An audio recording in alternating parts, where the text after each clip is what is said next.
हरे कृष्णा समस्त भक्तों को हार्दिक स्वागत करते हैं आज का कार्यक्रम में। तो लास्ट टाइम हमने वर्ष नंबर 20, 21 और 22 डिस्कशन किए थे। तो लास्ट वर्ष था वंशांच जीर्णानि यथा विहाय नवानि गृह्णाति नरोपराणि तथा शरीराणि विहाय जीर्णानि अन्यानि सम्यान्ति नवानि देहि। As a person puts on new garments, giving up old one, the soul similarly accepts new material bodies and giving up the old and useless ones. तो इस वर्ष में स्पेशल भगवान इसलिए कह रहे हैं to understand the transmigration of a soul. किस प्रकार एक जीवात्मा नया शरीर धारण करता है, उसको समझाने के लिए भगवान यहाँ पर क्या कर रहे हैं, वस्त्र का एग्जाम्पल दे रहे हैं। क्यों? कि वस्त्र परिवर्तन हम डेली करते हैं और वस्त्र परिवर्तन कोई कठिन कार्य नहीं और समझना भी कोई कठिन नहीं। तो वैसे ही वस्त्र जैसे हम परिवर्तन करते हैं, चेंज करते हैं, जीवात्मा एक शरीर चेंज करता है। सेकेंडली भगवान ये एग्जाम्पल इसलिए दे रहे हैं कि वस्त्र जैसे ये शरीर क्या है, साधारण है, कुछ इस प्रकार कुछ बड़ी चीज नहीं। तो वस्त्र जैसे पंचभूत से बना है, तो ठीक उसी प्रकार ये शरीर भी क्या है, पंचभूत से ही बना है। इसीलिए इस शरीर का लॉस से आपको टेंशन लेना नहीं चाहिए, आपका शरीर हो या दूसरा का शरीर हो। तो कहने का अर्थ है शारीरिक रिलेशनशिप में जो भी कुछ है उसका लॉस से टेंशन मत लो। तो ये स्ट्रेस मैनेजमेंट कोर्स वर्ष नंबर 11 से लेकर 30 तक भगवान रियल स्ट्रेस मैनेजमेंट बता रहे हैं। जब तक व्यक्ति अपना आत्म तत्व को समझता नहीं, तब तक कोई भी स्ट्रेस मैनेजमेंट कोर्स आपको स्ट्रेस में ही रखेगा, स्ट्रेस से फ्री नहीं कर पाएगा, जो कि रियली संसार में देखा गया है। इसलिए जनरली शरीर को एक वस्त्र मानना है और एग्जैक्टली वस्त्र जैसे वस्त्र हम धोते हैं, वैसे शरीर को क्या करते हैं, स्नान करवाते हैं। सिर्फ नाम हम स्नान दिया है। कोई कहे तो क्या कर रहा था ना, वस्त्र का स्नान करवा रहा था। तो लोग पूछेंगे वस्त्र क्या स्नान है, वस्त्र धो रहा था वो, तो लोग को समझ में आएगा। लेकिन शरीर को धोने को ही हम क्या कहते हैं, स्नान करना कहते हैं, और कुछ नहीं। लेकिन कोई पूछेगा तो क्या कर रहा था, शरीर को धो रहा था, तो आपको और लगेगा। इसलिए डिफरेंट वर्ड का ही व्यवस्था हुआ, बट एक्टिविटी क्या है, सेम। इवन ये वस्त्र जो गंदा होता है उसका मूल कारण क्या है, शरीर। इसीलिए ये शरीर जो है वस्त्र से कुछ अलग नहीं। ये क्लैरिटी के साथ हमें रहना है। इसलिए शरीर के लिए, शरीर का उत्थान पतन के लिए, शरीर का चेंजेस के लिए जनरल अधिक टेंशन नहीं लेना है। ज्यादातर लोगों का टेंशन का कारण क्या है, शरीर, अपना शरीर, दूसरे का शरीर, पिता माता भाई बहन हस्बैंड वाइफ, जो भी रिलेशन है उसको लेकर लोग क्या करते हैं, तनाव में रहते हैं। एक क्लैरिटी हमें लेना है यहाँ पर। Life lesson, if new cloth और old cloth is lost, it is not a greater loss, but greater loss is when the soul is fall from his blissful position. तो शरीर का लॉस कुछ बड़ा नहीं, ये समझना है। Do not be servant of the cloth but servant of Krishna. तो संसार में सब लोग क्या है, क्लॉथ का ही सर्वेंट है, चोरों का गुलाम ऐसा बोलते हैं ना, फिल्म में हमने सुना रहेगा। तो गुलाम कहते हैं। तो ये शरीर का एक क्लॉथ का जनरल क्या है, सर्वेंट है, सब दास है। बट अब किसका दास बनना है, कृष्ण का दास बनना है। That is the point. और शरीर संसार में जो भी एक्टिविटी कर रहे हैं शरीर के लिए हम कर रहे हैं। तो वन क्लैरिटी है अभी तक का लाइफ में, मॉडर्न लाइफ में या कंडीशन लाइफ में, इस प्रकार सोच सकते हैं सब लोग क्या है, सर्वेंट ऑफ बॉडी। अभी रिलायंस मॉल में हम घूम रहे थे, यहाँ के कुछ गेस्ट रिसेप्शन करने के लिए, कुछ सामान खरीदने के लिए। मैं गया था रिलायंस मॉल में और तो सामान खरीद के लेकर आया। ज्यादातर सामान देखा that is related to cleanliness, और कुछ नहीं। बकेट लेके आया, हार्पिक लेके आया, यू अंडरस्टैंड ना, मग लेके आया, तो बाद में रूम क्लीनर लेके आया, रूम क्या टॉयलेट फ्रेशनर लेके आया। तो इस प्रकार जो भी था, क्लोथ है, बेडशीट है, सर्फ है, ये सब जो था सब रिलेटेड टू बॉडी। तो बहुत सुंदर भाव से सजाया गया था उसको। तो मैं घूम रहा था और देख रहा था, लेकिन मेरा विचार क्या चल रहा था, बस शरीर को क्लीन करने के लिए कितने बड़े बड़े फैक्ट्री चल रहे हैं। बस ये शरीर को क्लीन करने के लिए कितना डिग्री लोग ले रहे हैं, और उसके लिए लोगों का अहंकार है कि मैंने ये डिग्री प्राप्त किया, ये इंजन बनाया, ये क्या बोलते फैक्ट्री बनाया, ये पैकिंग मैंने दिया इस प्रोडक्ट का। बट सब कुछ बेसिक में कहाँ पाया जाता है, शरीर। कुछ बड़ी बात नहीं है, आप ध्यान से आप देखें। इसलिए भौतिक जगत भगवान कृष्ण के लिए क्या है, इनसिग्निफिकेंट, सिग्निफिकेंट नहीं। ये इनसिग्निफिकेंट बॉडी में सिग्निफिकेंट कौन है, आत्मा। Body is insignificant but soul is significant, and the soul is there inside the body. The significant is there in insignificant body, that is the point. तो इसलिए you have to focus on soul. Death is not termination but it is transition. ये termination नहीं, हटा दिया इस प्रकार नहीं, and नहीं, ट्रांजिशन है, ये चेंज। और क्लोथ चेंज करने में सबको मजा आता है, आनंद मिलता है, पर सब लोग क्लोथ चेंज करना चाहते हैं, नया डिजाइन का क्लोथ पहनना भी चाहते हैं। तो वैसे ही शरीर चेंज करना एक ट्रांजिशन है, चेंज है।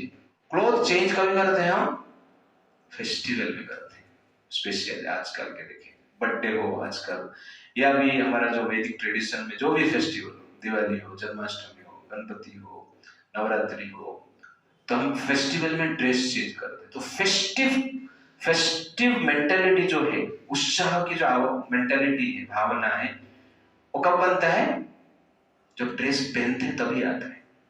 कितना बड़ा फेस्टिवल हो, गामछा पहन के निकल गए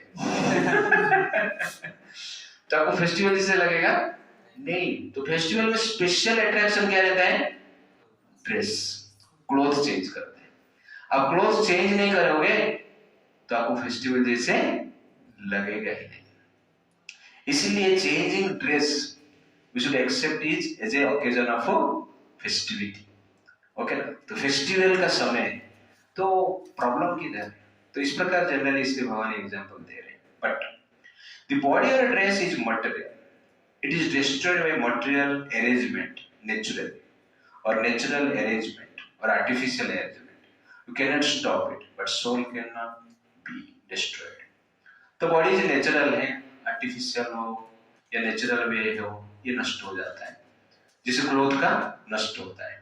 तो क्लोथ भी आप देखे रहेंगे कि नया लेते हैं, तो ये नया है ड्रेस, आप जो देखेंगे लास्ट टाइम हमने प्राण प्रतिष्ठा को पहना, लेकिन धीरे धीरे क्या होगा, इसका कलर निकल जाएगा, यू अंडरस्टैंड ना, और पुराना दिखेगा। तो ठीक उसी प्रकार शरीर भी इसी। तो बालक शरीर जनरली तरुण शरीर में आता है, नया दिखता है। तरुण शरीर का फेडअप होता है, और एंड में क्या है, उसको हम डस्टबिन में डाल देते हैं, उसको ही मृत्यु कहते हैं।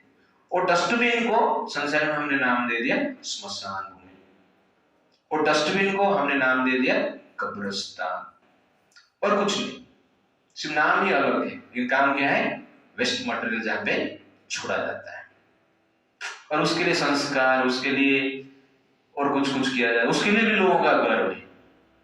मैंने चलाया पिताजी का शरीर, 100 किलो घी डाला, तूने किरोसिन में चला दिया उसके लिए भी लोगों का क्या रहता है, अहंकार रहता है। तो इसको ही हम क्या कहते हैं, माया कहते हैं। बट भगवान यहाँ पर कहते हैं ये वस्त्र है, नष्ट होता है। नयनम छिन्दन्ति शस्त्राणि नयनम दहति पावकः न चैनं क्लेदयन्ति आपः न शोषयति मारुतः। Okay, translation. The soul can never be cut to pieces by any weapon, nor burdened by fire, nor moistened by water, nor withered by the wind. तो बीच बीच में आप देखेंगे भगवान सोल को अविनाशी बता रहे, न कभी नष्ट नहीं होने वाला है, सनातन बता रहे। लेकिन यहां पर और क्लैरिटी दे रहे हैं, नयनम छिन्दन्ति शस्त्राणि, कि शस्त्र के द्वारा आत्मा को काटा नहीं जा सकता है, शरीर को काटा जा सकता है। इसका अर्थ है क्योंकि शरीर को काटना हमने देखा है, लेकिन आत्मा शस्त्र से कटता नहीं। नयनम दहति पावक, अग्नि से आत्मा दहन नहीं होता है, नष्ट नहीं होता है, जल के राख नहीं होता है, जलता ही नहीं। वो जल क्या है, आत्मा। लेकिन शरीर अग्नि से चल जाता है, भस्म हो जाता है। न चैनम क्लेदयन्ति आप, लेकिन आप मतलब पानी, पानी से भीगता नहीं है आत्मा, सड़ता नहीं है आत्मा। लेकिन शरीर क्या है, पानी में सड़ जाता है। न शोषयति मारुतम्, वायु से आत्मा सूखता नहीं, सूखापन आता नहीं, लेकिन शरीर वायु से सूखापन आ जाता है। तो भगवान ये कंपैरेटिव स्टडी दे रहे शरीर और आत्मा में। क्यों दे रहे हैं? इसका अर्थ यह है आत्मा का भी एक रूप है, जो रूप अस्त्र से कटता नहीं, पानी से भीगता नहीं, वायु से सूखता नहीं, अग्नि से दहन नहीं होता। इसलिए एग्जाम्पल दिए। जनरल लोग आत्मा को क्या कहते हैं, अरूप कहते हैं। तो आत्मा अरूप नहीं, आत्मा का भी एक स्वरूप है, आत्मा का भी एक फॉर्म है। ये क्लैरिटी हमारे पास होना चाहिए। तो ऐसा फॉर्म कि पंचभूत से बना हुआ कोई भी अस्त्र से मिटता नहीं, नष्ट नहीं होता है, डिस्ट्रक्शन नहीं होता है। इस संसार में डिस्ट्रक्शन जनरली 5 चीज से होता है। अस्त्र को अस्त्र से काट दिया सकता है, पानी में भिगा जा सकता है, अग्नि में जलाया जा सकता है, तो नष्ट हो जाता है, उसका रूप का विनाश हो जाता है। That is the point. काट देना मतलब क्या है, रूप नष्ट हो गया। भीग गया, सड़ गया मतलब क्या है, रूप नष्ट हो गया। जल गया मतलब क्या है, रूप नष्ट हो गया। ओके ना। सूख गया मतलब क्या है, रूप विकृत हो गया, नष्ट हो गया। लेकिन आत्मा का एक रूप है जो कि नष्ट नहीं होता है, पानी से, अग्नि से, वेपन से, अस्त्र शस्त्र से। यह हमें जानना चाहिए। प्रभुपाद जी परपट में लिखते हैं difference between modern weapons and वैदिक वेपन्स। तो प्रभुपाद जी कहते हैं कि all kinds of weapon, swords, flames weapons, rain weapons, tornado weapons, etc. are unable to kill spirits. It appears that there were many kinds of weapons made of earth, water, air, ether, etc. In addition to the modern weapons of fire, even the nuclear weapons of the modern age are classified as fire weapons. But formerly there were other weapons made of all different types of material elements. Firearms were counteracted by water weapons, which are now unknown to modern science. ये भी बता दें। तो वहां पर पहले इस प्रकार का अस्त्र होता था जो कि अग्नि अस्त्र रहता था, तो वरुण अस्त्र से उसको काटा जाता था। वाटर अस्त्र को वरुण अस्त्र कहते हैं। तो इस प्रकार टेक्नोलॉजी उस समय पे था। तो 2 चीज है, एक अस्त्र और एक शस्त्र। अस्त्र मतलब जिसका फिजिकल फॉर्म है वो अस्त्र है, और शस्त्र क्या है, जो फिजिकल फॉर्म नहीं है, उसका आह्वान मंत्र से जिसको उत्पन्न किया जाता है और प्रयोग किया जाता है, उसको क्या कहते हैं, शस्त्र किया जाता है। और ये अस्त्र और शस्त्र का विद्या कहां पर लिखा गया है, शास्त्र में लिखा गया है। ओके। तो कहने का अर्थ है कि पहले अधिक एडवांस्ड अस्त्र शस्त्र था जो कि आजकल नहीं। इट्स लाइक दैट, वो विद्या नष्ट हो गया है, स्पेशली मुगल के टाइम और ब्रिटिशर्स के टाइम या उससे पहले। उस विद्या को प्रयोग करने वाले, टीचिंग देने वाले कुछ कारणों से टीचिंग नहीं दी, उनको मार दिया गया, जिसके कारण ये जो कल्चर है और ये जो अस्त्र शस्त्र की विद्या है नष्ट हो गया। It's like that. Second question, how is the soul who is separated part of Krishna comes under influence of Maya? तो भगवान का जो अंश है जीवात्मा, वो इटर्नल अंश ही है। ऐसा भगवान था बाद में अंश बन गया ऐसा नहीं। कृष्ण थे ठीक उस समय आत्मा भी था, आत्मा भी है। तो ऐसा अलग कुछ एग्जिस्टेंस कृष्ण के बाद आत्मा आया ऐसा नहीं। कृष्ण आत्मा दोनों क्या है? पुराण है। डिफरेंस इतना क्या है, जो आत्मा है परमात्मा के ऊपर डिपेंडेंट है, परमात्मा आत्मा का मेंटेनर है, मास्टर है, इतना ही डिफरेंस। लेकिन इंटरनली ये क्या है? एग्जिस्ट है। लेकिन इसका अंदर कैसा है, माया का अंदर कैसा आ गया? अपना इंडिपेंडेंट डिजायर के लिए। जब हम स्वयं ही इच्छा करते हैं कि हम कृष्ण से अलग होना चाहते हैं, तब कृष्ण क्या करते हैं? ये भौतिक जगत निर्माण करते हैं और भेजते हैं, और कुछ नहीं। ये सिंपल अंडरस्टैंडिंग। जिस परिवार में आप लोग रहते हो, पिता माता के साथ रहते हो, लेकिन जब माया के अधीन में आप आ जाते हो तो आप क्या चाहते हो? पिता माता से अलग होना चाहते हो। माया मतलब शादी कर लिया, लड़की हो या लड़का हो, कोई भी हो लेकिन आपने शादी कर लिया तो आप क्या चाहते हो? पिता माता से अलग रहना चाहते हो, सेपरेशन। तो ये है जनरली कारण, हमारा इंडिपेंडेंट के कारण हम जनरली भगवान से अलग हो गए। हम अलग रहना चाहें, इसलिए भगवान ये संसार बनाया। जो पिता माता से हम अलग होते हैं तो पिता माता ही हमें घर देते हैं, चाहे तेरे लिए घर पहले से रखा है। काम ऐसा होता है, जब पिता लोग सोचते 4 बेटा 4 घर बना के रखता है पहले से। उसको पता है जब बेटा माया में आएगा उसको दूसरा घर देना पड़ेगा, तो इसीलिए पहले बना के रखते हैं। It's like that. तो वैसे ही भगवान ने भौतिक जगत बनाया है जो कृष्ण से सेपरेट होकर जीना चाहते हैं। तो प्रभुपाद जी एग्जांपल देते हैं, fire and fragments of fire. तो बड़ा फायर रहता है, उसका जो चिंगारी रहता है वो जीवात्मा जैसे, और जो ओरिजिनल फायर है वो जनरली परमात्मा है। तो चिंगारी जब फायर फ्रेगमेंट फायर से अलग हो जाता है तो क्या हो जाता है? वो बुझ जाता है। उसका जो फायर क्वालिटी है दिखता नहीं।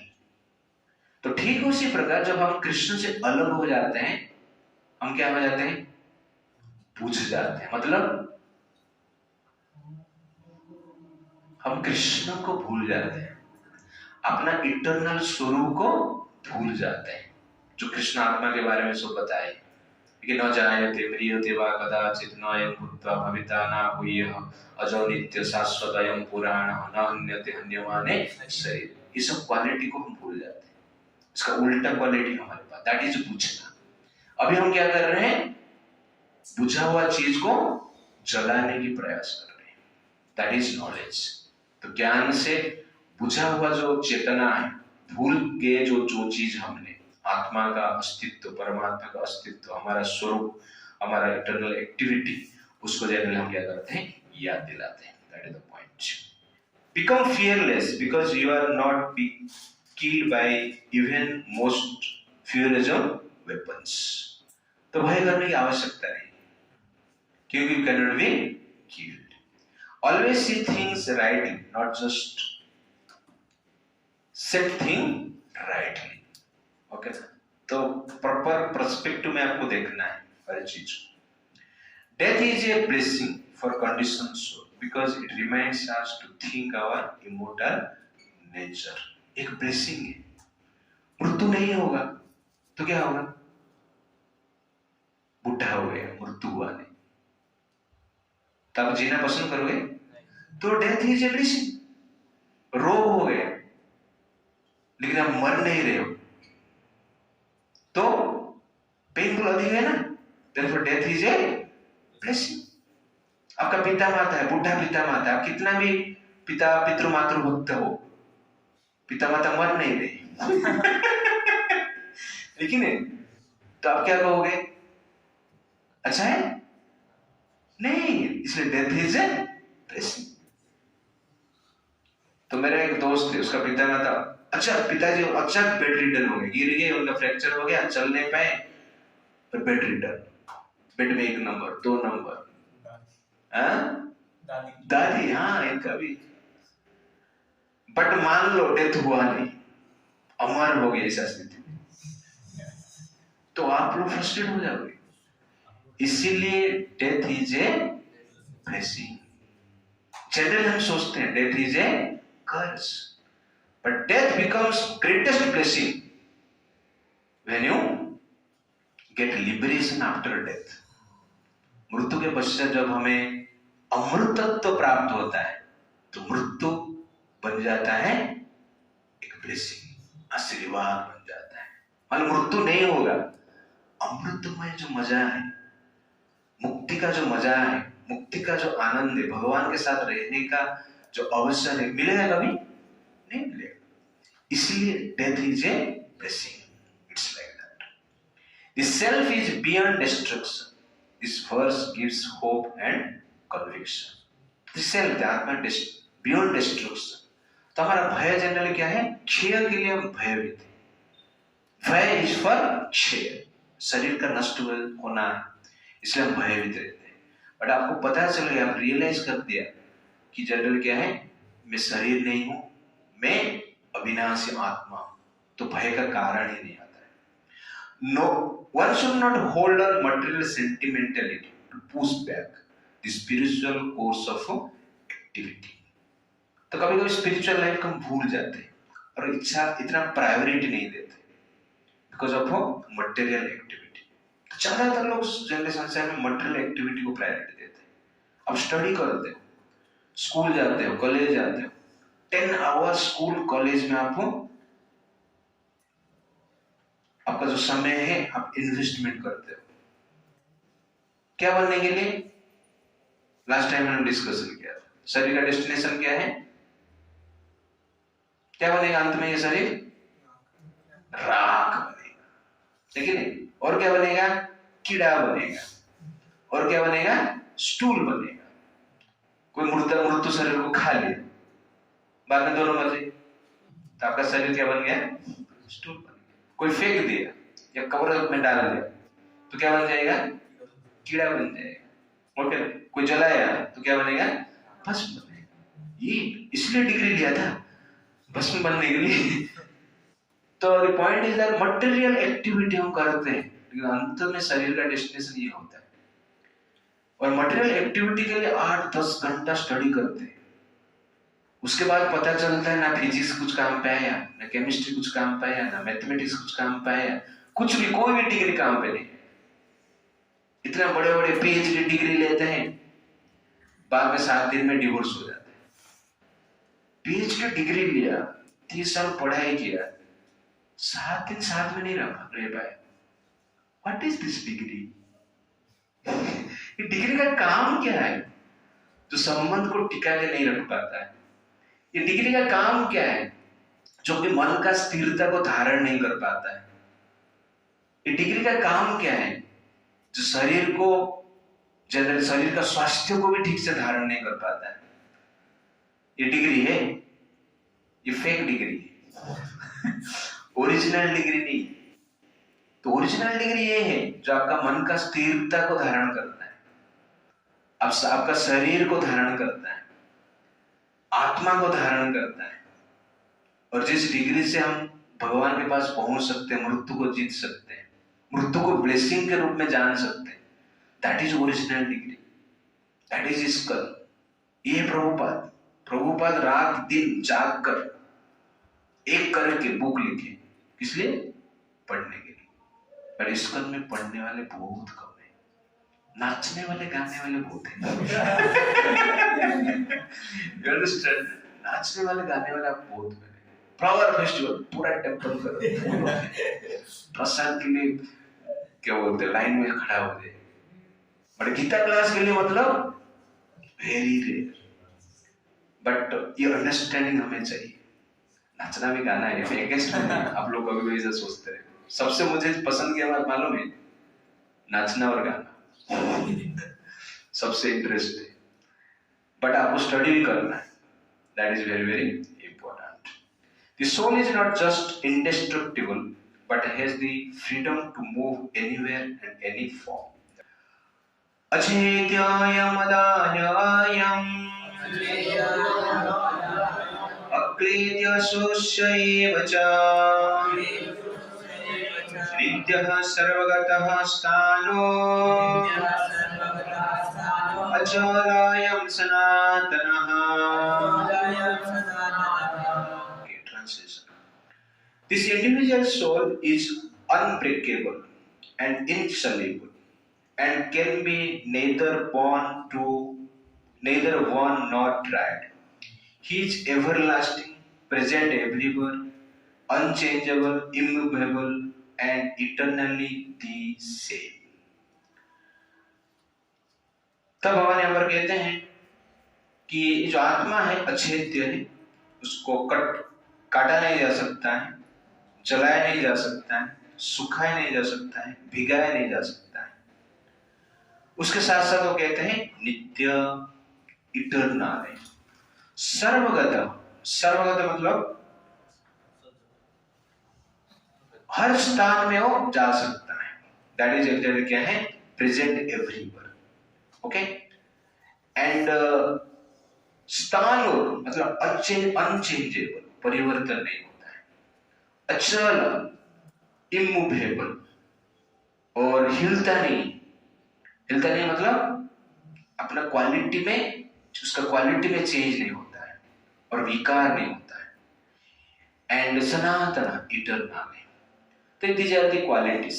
तो यहाँ पर एक स्पेशल क्वालिटी आप देखेंगे। ओके, प्रभुपाद जी का थोड़ा परपट में हम जाते हैं। प्रभुपाद जी कहते हैं what is theory of monism? The theory of monism is very difficult to apply in this case because the individual soul is never expected to become one homogeneously. तो कहना monism मतलब monism एक थियोरी है जिसमें वो लोग मानते हैं आत्मा और शरीर एक ही। अच्छा, आत्मा करके कुछ नहीं होता है। शरीर नष्ट हो गया मतलब आत्मा भी नष्ट हो गया, इसमें कोई डिफरेंस नहीं। और साइंस भी इस प्रकार कहता है कि एक पर्टिकुलर समय पे शरीर में जीवन उत्पन्न हुआ था, पंचभूत से जीवन का निर्माण हुआ था। और मनीजम थ्योरी भी सेम है, इस प्रकार वो लोग सोचते हैं। बट इन रियलिटी क्या है?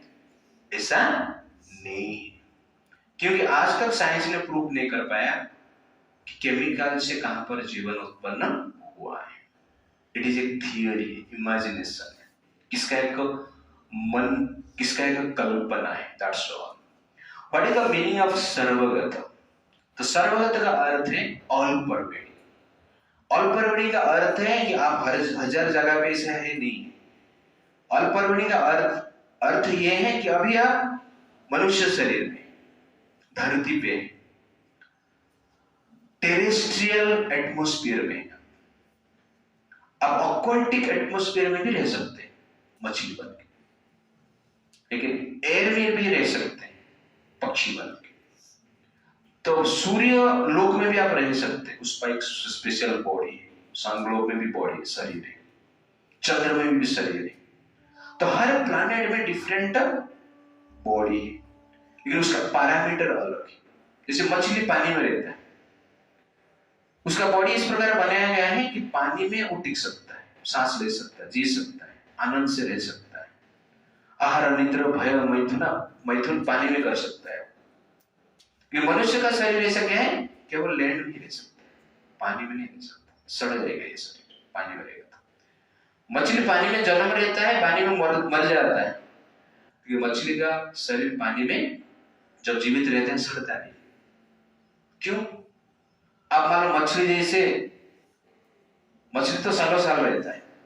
आप मान लो एक हफ्ते पानी में रह गया, तो क्या होगा? शरीर पूरा सड़ जाएगा। स्किन जनरली आपका जैसे अट्रैक्टिव दिख रहा है आपका स्किन, ऐसे फट जाएगा, सड़ जाएगा। It's like that.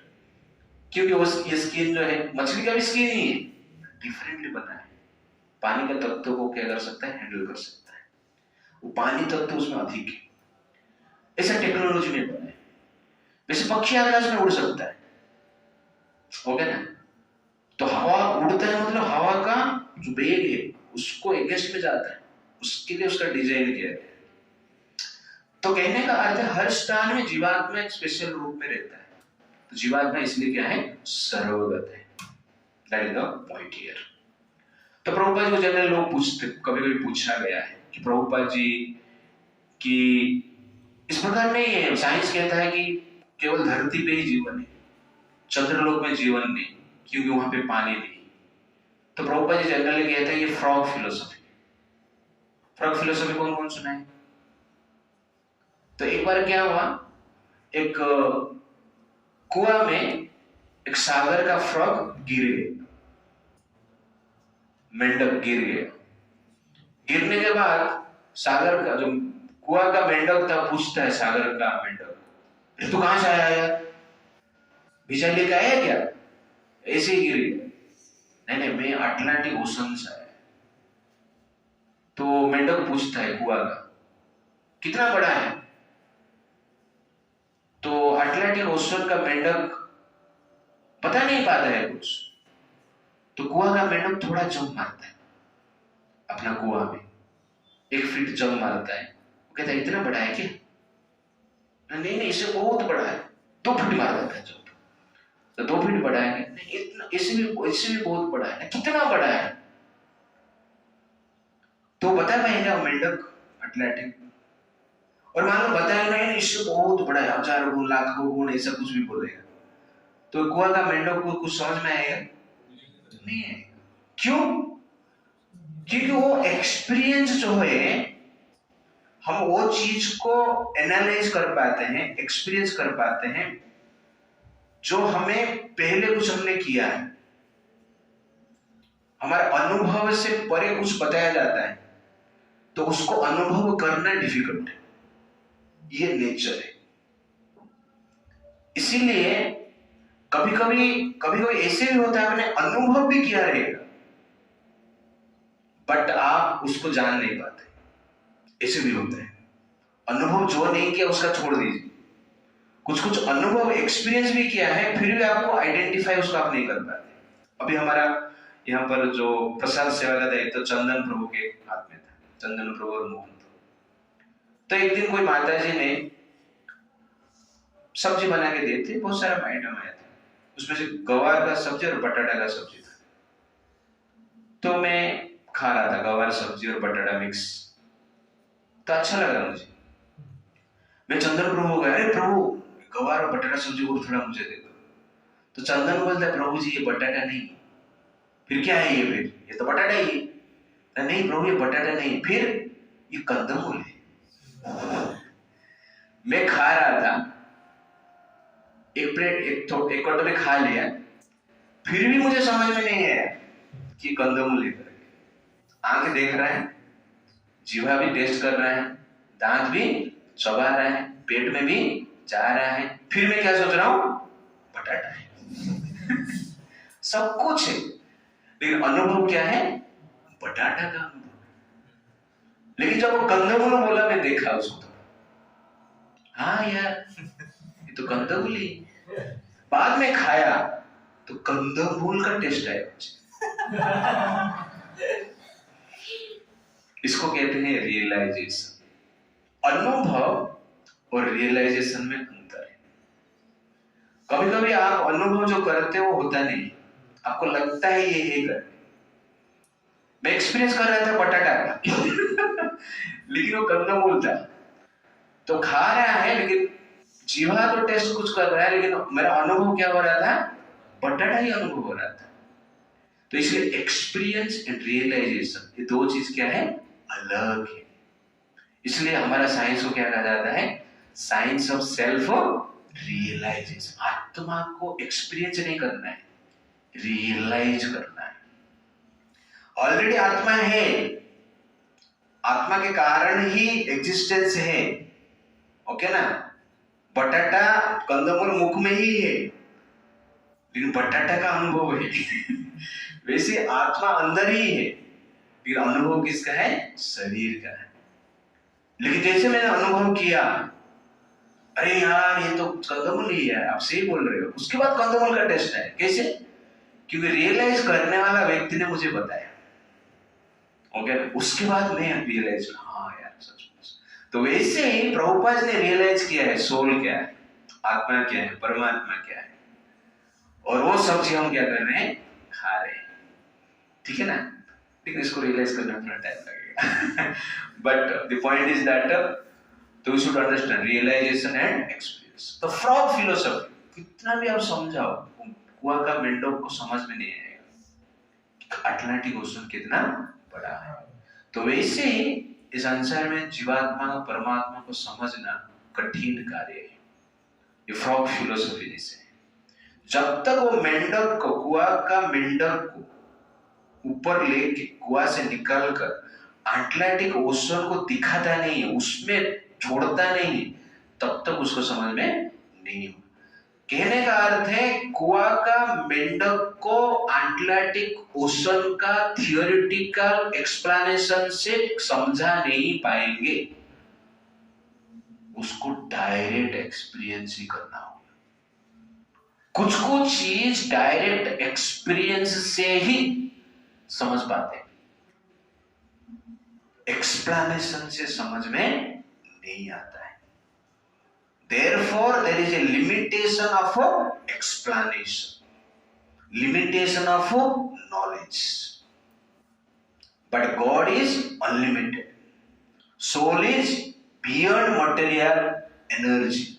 उसको अनुभव करना है तो एक्सप्लेनेशन काफी नहीं है, एक्सपीरियंस चाहिए, ओके ना। उसके बाद आप अनुभव कर पाओ, बट पहले एक्सप्लेनेशन सुन लो, ओके ना क्योंकि एक्सप्लेनेशन आप सुनोगे, जब अटलांटिक ओशन आप देखोगे तब आपको यार सच बता रहा था, लेकिन नहीं तो आप क्या है, अटलांटिक ओशन को और कुछ मानोगे।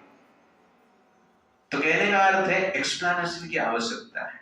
जैसे बटाटा में आपने देखा कंदमूल, ओके ना, खा रहा था लेकिन अनुभव और कुछ हो रहा था, समझ और कुछ था, लेकिन जब एक्सप्लेन किया गया, अरे ये कंदमूल है यार, हाँ कंदमूल है।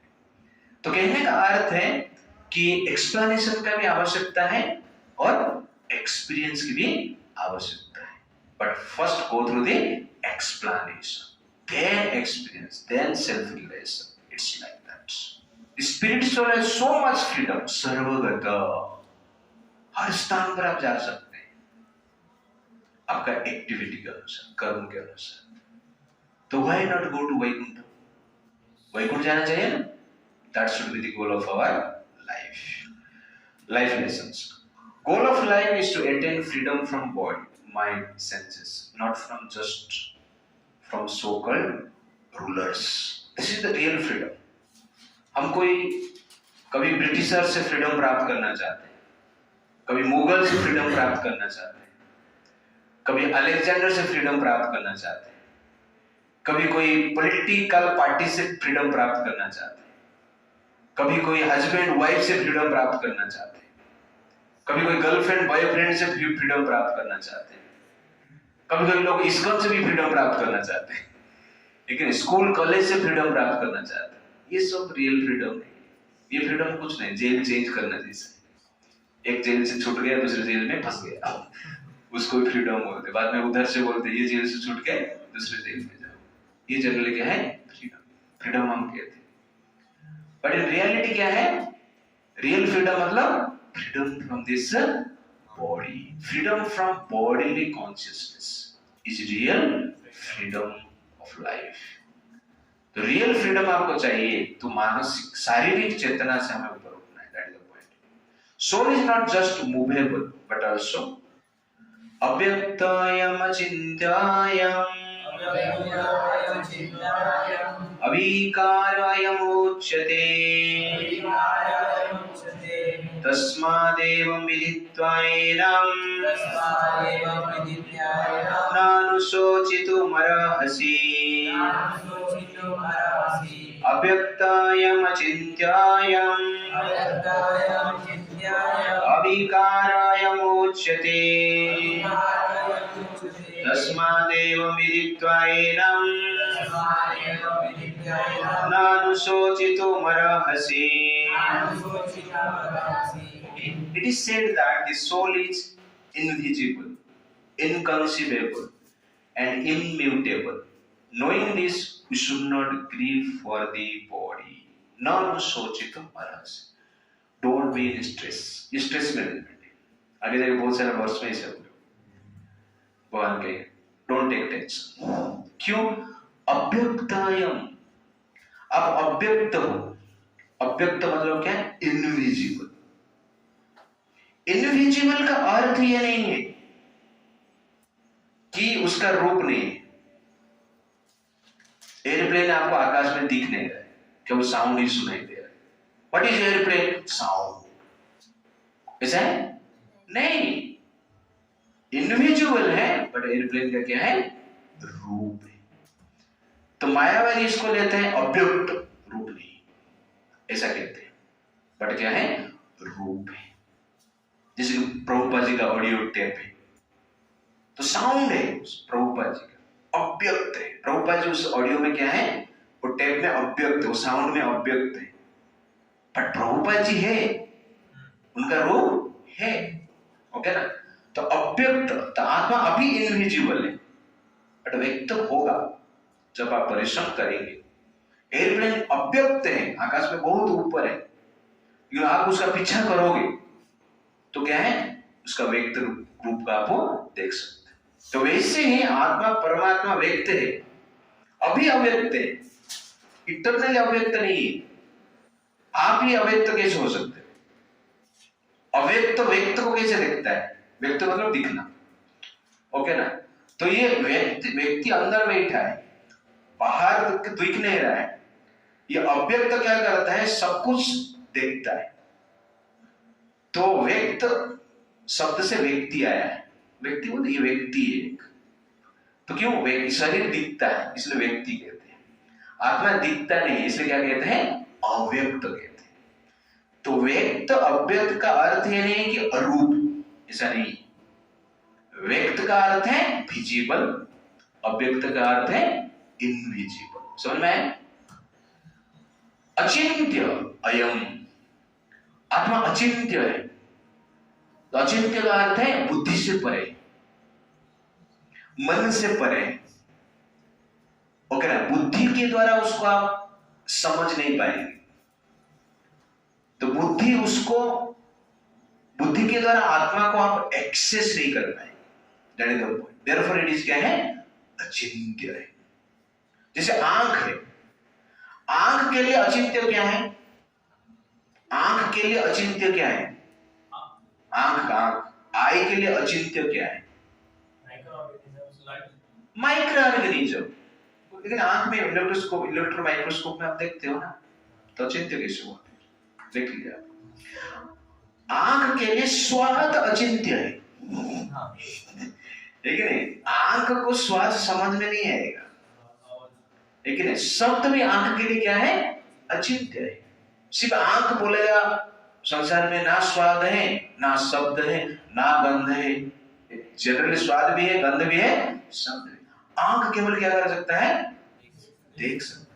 आंख के लिए रूप ही चिंत्य है, लेकिन गंध, स्पर्श, शब्द, लेकिन नहीं स्वाद, ये क्या है? अचिंत्य. तो स्पर्श है, आंख जान सकता है, थोड़ा कुछ गिर गया तो पता चलता है. ओके. तो ये आंख का स्पर्श स्पेशल है. आपका ये चर्म के ऊपर एक ग्रेन मान लो बालू गिर जाता है, धूल गिरता है, पता चलता है आपको? साबुन लगाते तो पता चलता है गिर गया था यार, लेकिन जब गिरता है पता नहीं चलता है, क्योंकि ये स्किन इतना डेवलप्ड नहीं है. ओके. आंख में जो स्किन है इससे भी डेवलप्ड है. छोटा सा एक धूल भी गिरता है ना, यू कैन अंडरस्टैंड. ये आंख का पावर, आंख का स्किन का पावर. वो स्किन ही है, लेकिन दूसरा मटेरियल से बना है. आंख का जो स्किन है मज्जा से बना है, मज्जा धातु से बना है, इसलिए आंख में कुछ गिरता है तो पता चलता है फटक से। स्किन है लेकिन सुपीरियर है, छोटा सा छोटा चीज को अनुभव कर पाता है।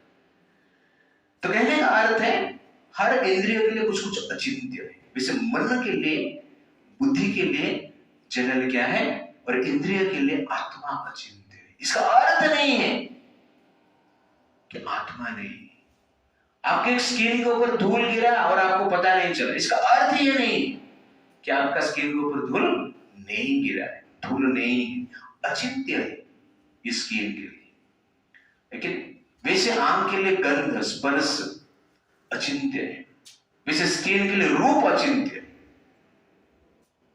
जीवा के लिए भी रूप अचिंत्य है, कान के लिए गंध अचिंत्य है। आपको सुनना है फ्लावर का फ्रेग्रेंस क्या, कोई कान में डालेगा फ्लावर तो पता चलेगा नहीं, अचिंत्य है। तो वेदों कहा जाता है कि आत्मा अचिंत्य है, इसका अर्थ यह है कि ये भौतिक इंद्रियों के द्वारा आत्मा का अनुभव आप नहीं कर सकते, इसका अर्थ इतना ही।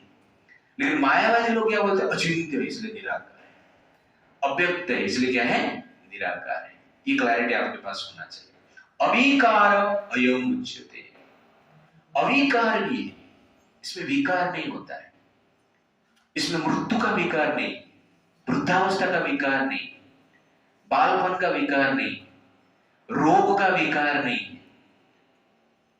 आत्मा को कभी हेडेक नहीं होता है, आत्मा में हेड है लेकिन हेडेक नहीं, आत्मा में बैक है लेकिन बैक पेन नहीं है कि नहीं, आत्मा में पेट है, पेट में दर्द नहीं होता है, आत्मा में दांत है लेकिन दांत में दर्द नहीं होता। दैट इज अविकार है। अविकार का अर्थ ये नहीं, रूप नहीं।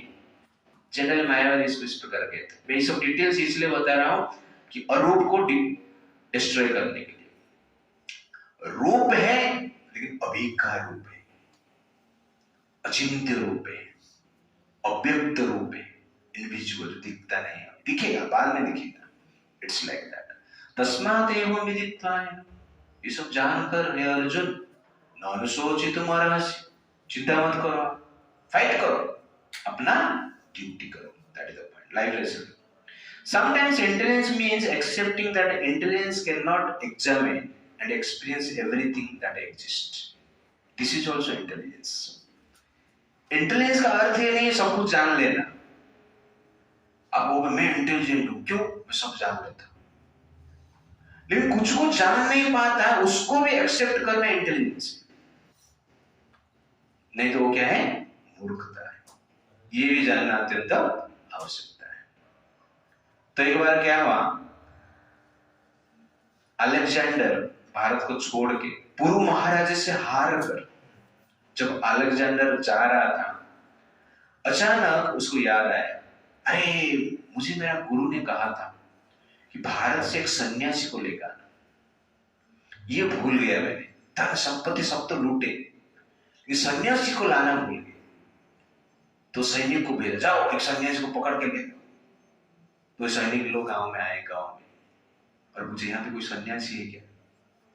तो गांव वाले पूछे क्या चाहिए, क्यों चाहिए आपको सन्यासी? नहीं, उसको पकड़ के लेके जाएंगे हम, ग्रीस में लेके जाएंगे, और वहां पर जाके उसको हम क्या करेंगे, पूजा पाठ करेंगे, उसको पूजा करेंगे, सत्कार करेंगे। तो वो गांव वाले भाई, तुम लोग सन्यासी को पकड़ लेगा, जो पकड़ में आ जाता है वो सन्यासी नहीं हो सकता है, इसलिए तुम सन्यासी को कभी पकड़ नहीं सकता है। अरे नहीं नहीं, हम पकड़ ले, दुनिया को पकड़ ले, सन्यासी क्या है? हमारा पकड़ से आज तक कोई बचा नहीं, ये सन्यासी क्या बचेगा? बताओ किधर है ना? हमारा गांव में एक सन्यासी, हमने 30 साल से उसको देखा, वो ओरिजिनल सन्यासी, उसका बिहेवियर से हमें पता चला कि वो सन्यासी है। इसी 30 साल से गांव में निर्वस्त्र घूम रहा है। तो वो ठीक है, चलो लेके चलो, दिखाओ। तो सन्यासी को जाकर देखे और उसको बुलाए, चलो हमारे साथ, आपको ग्रीस लेके जाएंगे। ग्रीक या ग्रीस? ग्रीस। तो ग्रीस लेके जाएंगे और वहां पर आपको हम पूजा करेंगे, सिंहासन के ऊपर बिठाएंगे, अच्छा खाना खिलाएंगे, अच्छा वस्त्र देंगे, मान सम्मान देंगे, आप आइए हमारे साथ।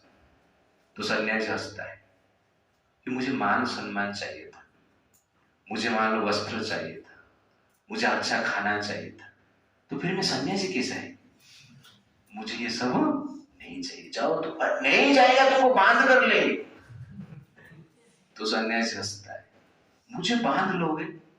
असंभव है, आप मुझे देख ही नहीं पा रहे, बांधो कैसे?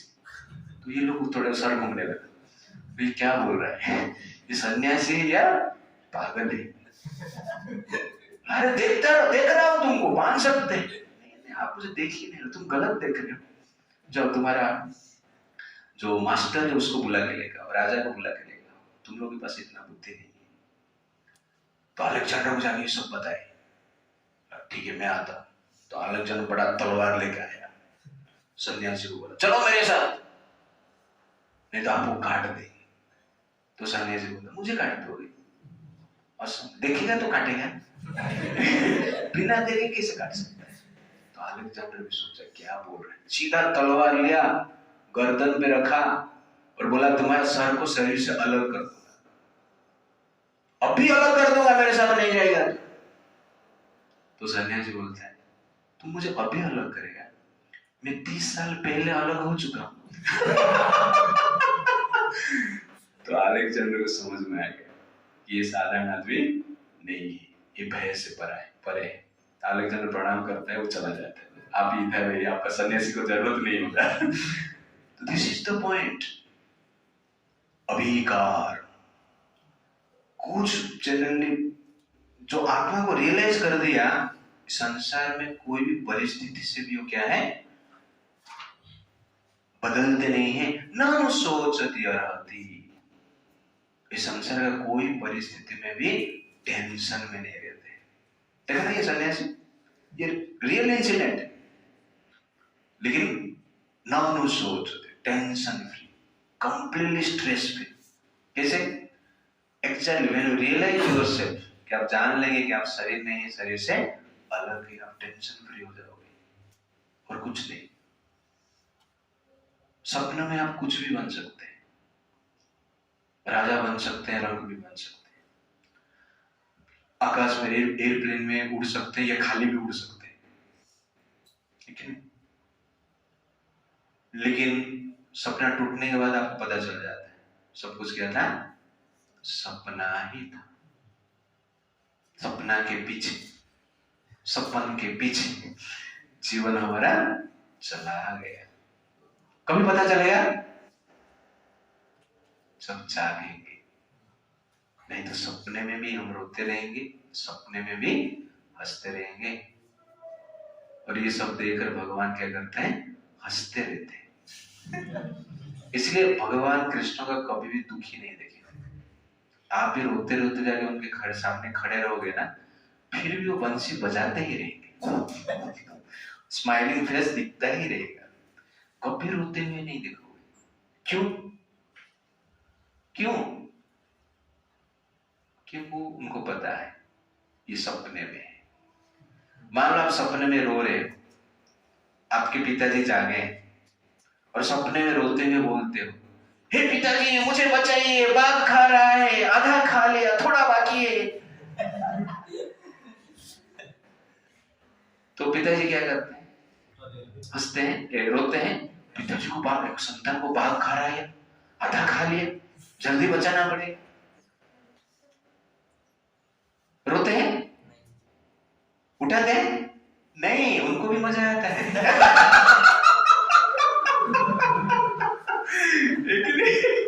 उनको भी मजा आता है, अच्छा एंटरटेनमेंट, इनकी जरूरत नहीं है मूवी की भी जरूरत, इसको सपना देखने दो और मैं मजा लेता हूँ।